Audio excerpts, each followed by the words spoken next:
If there's one thing we all know about the ever-loving Hulk, is that the Hulk smashes. With strength that super, does he need more powers? Because he's got them.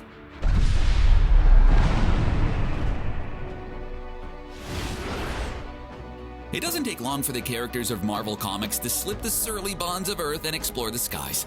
Unfortunately, once they go there, they found the likes of Galactus, the Skrulls, the Kree, and basically a whole lot of trouble.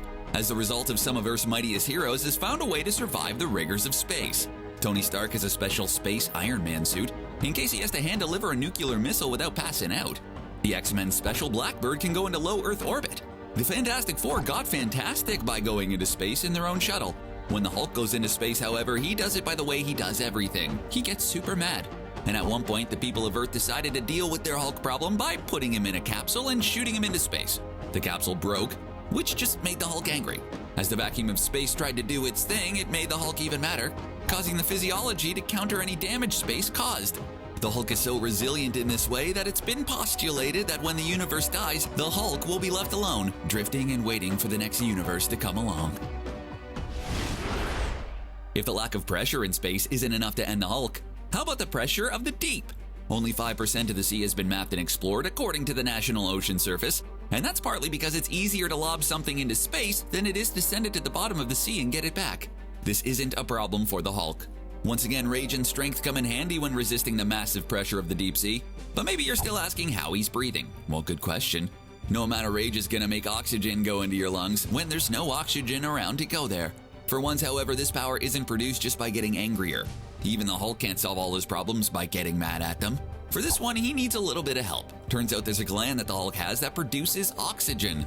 It's called the oxygenated perfluorocarbon emulsion that causes the Hulk to fill his lungs with air internally, allowing him to stay underwater as long as he wants. He can even fight giant squids, because no matter where the Hulk goes, no matter how remote, he's gonna find someone to smash. One of the hallmarks of Marvel superheroes is that their power, generally speaking, comes at some sort of personal cost, or the characters struggle against their own demons. Captain America is a super soldier, but he was frozen in ice for decades and now lives out of his own time. Tony Stark has metal shards in his chest. Peter Parker can't make his rent. Bruce Banner, aside from his more famous rage issues, has more than enough room for his father issues as well. Brian Banner, the Banners clearly have a thing for alliteration, was Bruce's father. But he wouldn't win Father of the Year, no. He was abusive towards Bruce, and on the anniversary of the death of Bruce's mother, the Bannermen got into a fight that resulted in the accidental death of Brian Banner. Concerned that Brian's ghost would come back to haunt them, because why wouldn't it? So he gave the Hulk the ability to see ghosts, because comics. It also means that Hulk can see Doctor Strange in his astral form, though as one would imagine, it doesn't mean that they have a lot of deep and meaningful conversations. Turns out Bruce was right. Brian Banner's ghost did haunt Bruce and the Hulk's ability to see him coming did come in handy. Of all the strengths that the Hulk has, his mind isn't usually on the top of the list. When it comes to the Hulk, Bruce has brains and the Hulk has the brawn. Apparently making lots of money with that combination isn't as easy as the Pet Shop Boys would lead us to believe. But for those hoping to use their mental powers to nudge the Hulk into doing what they want, they're gonna have to face the same disappointment that everyone else faces trying to get the Hulk to cooperate. The Hulk's mind is resistant to psionic attacks. This one isn't a rage-based power either. It turns out, the source of this resistance comes from the Hulk's head being a crowded and messy place. It's not just the Hulk and Banner that have to cohabitate one mind, but there's more than one Hulk in there. What started off as a quirk of printing ink has turned into a split personality within a split personality. On top of the Green Rage Machine's Savage Hulk, there's also the Grey Hulk, who has a personality different to the other two. Any suppression of one personality just gives the other one the chance to take the wheel. This apparently doesn't apply to MCU Hulk, who got a mental nudge from Scarlet Witch in Age of Ultron.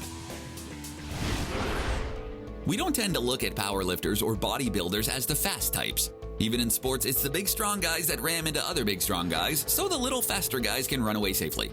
I'm pretty sure that's how sports work. But when you're dealing with the kind of strength that the Hulk has, speed comes with all that power as part of the package. Most of that comes in the form of punching and kicking and smashing with super speed. That means that he can run super fast as well. Well, theoretically. There's a bit of a problem if the Hulk has to use that super speed. You see, while the Hulk might be super strong, the earth beneath his feet is still just the earth beneath his feet. When all that power starts coming down that fast and hard, well, knock it off. It takes a toll on the ground beneath. Not that the Hulk usually cares about leaving a wake of destruction, but it's hard to get going if the ground keeps crumbling. so the Hulk prefers leaping. Since he can clear entire continents with his leaps, it's a fair trade-off. There are people who will say that the rage is what keeps him going, waking up every morning angry and ready to take on all who wronged him. Which, buddy, who hurt you? When it comes to the Hulk, however, that's not a metaphor. Rage really does keep him going and will likely keep him going for a very long time. Remember how we said that when the universe comes to a slow end, it will contain an angry Hulk floating through space waiting for the next one? Well, it's not just his ability to create his own oxygen that does that. While anger will put years, it just keeps putting years on the end of the Hulks. Because his rage induces growth, he's constantly replacing his cells with stronger cells, meaning that there is a very little out there that could kill the Hulk. It's not actually unheard of. Some tortoises have what's actually called negligible senescence. That's a fancy way of saying that at a certain point, tortoises just stop aging. Essentially, tortoises don't die. Something has to kill them. Bet you didn't think you'd learn some real-world science here, did ya? The Hulk has his own form of negligible senescence. Put on top of that him being particularly hard to kill, and you have practically an immortal Hulk. Cue up the Angus Young guitar riff. This is the big one. Well, at the very least, a bit of a crowd favorite. When you're as strong as the Hulk, simply punching things can get boring and time-consuming. There are only so many times you can swing a tank at other tanks before you start looking for a shortcut to clearing a path. One of the best ways to do that, and one of his big go-tos when there are a lot of things that need smashing all in one direction, is the Thunderclap. Thunder. Well, a natural thunderclap isn't really a clap, but instead a clap-like sound thunder makes. Hulk's thunderclap is literally a clap that causes thunder. The Hulk's clap causes a vacuum of oxygen and a shockwave that combines to create hurricane wind levels of force and an accompanying sonic boom.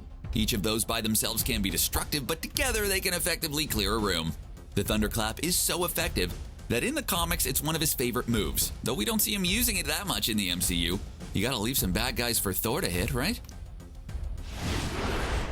At the end of the Infinity Saga, there was a moment when Earth's mightiest heroes had to make a decision about who to give the Nano Gauntlet to. Thor was actually a pretty natural choice, but he had fallen on some hard times and wasn't in the best mindset to be given the most powerful object in the universe. The duty then fell to Smart Hulk, not because of his size or rage-induced powers, but rather how he got those powers. Banner was pulled out of hiding in the first Avengers movie for that same thing. It turns out that the Infinity Stones give off massive doses of gamma radiation, the very radiation that created the Hulk in the first place. That's why he said he was practically made for this, and he might not be wrong. In the comics, the Hulk has the ability to control that radiation, including emitting it himself. This means that it's impossible to irradiate the Hulk since he's already irradiating. This can be a drawback, however. Since he's always doing that when he fights someone who feeds off gamma radiation like the Red Hulk, he just makes them stronger. Remember all the way back to the Incredible Hulk movie and Stan Lee's cameo? That involved the drop of the Hulk's blood getting in a bottle of soda and being shipped to the United States and finding its way into Stan the Man's fridge. That's what tips people off to the location of the Hulk and sets off the series of events that ends with him and Abomination destroying Harlem. That's not the first time that Hulk blood has had a big effect on things. When his cousin Jennifer Walters needed a blood transfusion, one from Bruce Banner gave her She-Hulk powers. Sorta had to see that one coming though, really. But the Hulk's blood has had other effects that perhaps were not so obvious. Like during the Planet Hulk storyline where a drop of Hulk's blood dropped on the ground of the dying planet of Sakaar, and a flower grew where flowers had not grown in a long time. The Hulk's blood gave life to the planet and solidified his role as the planet's savior. Obviously, the Sakaar of the comics is a little different than the ones in the MCU. It was still a great place to be the Hulk, though, and there aren't many of those.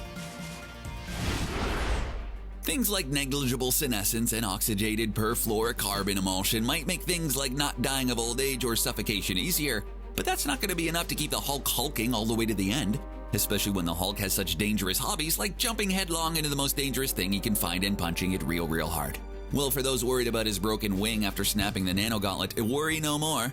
The Hulk can regenerate in a manner similar to heroes famous for their regeneration abilities, like Wolverine and Deadpool. That's right, even if you manage to penetrate his nearly invulnerable hide or injure him in some other way, his recovery time's gonna be a lot quicker than the average person. In fact, in the comics, he's able to do that faster than anyone, including Wolverine and Deadpool, like weirdly fast. In an encounter with Speedfreak, the Hulk's stomach got sliced up. When the Hulk held his hand over the wound, it healed up over his hand, forcing him to reopen the wound to get his hand back. Like Wolverine and Deadpool, the Hulk has been able to regenerate even from having most of his body destroyed. All of which ends up to a mean green smashing machine that's pretty darn hard to stop. Those are some of the powers that came with being a super strong rage monster. What's your favorite Hulk power? Was it one we didn't get to? Let us know in the comments, and be sure to subscribe to CBR for more videos. Thanks for watching.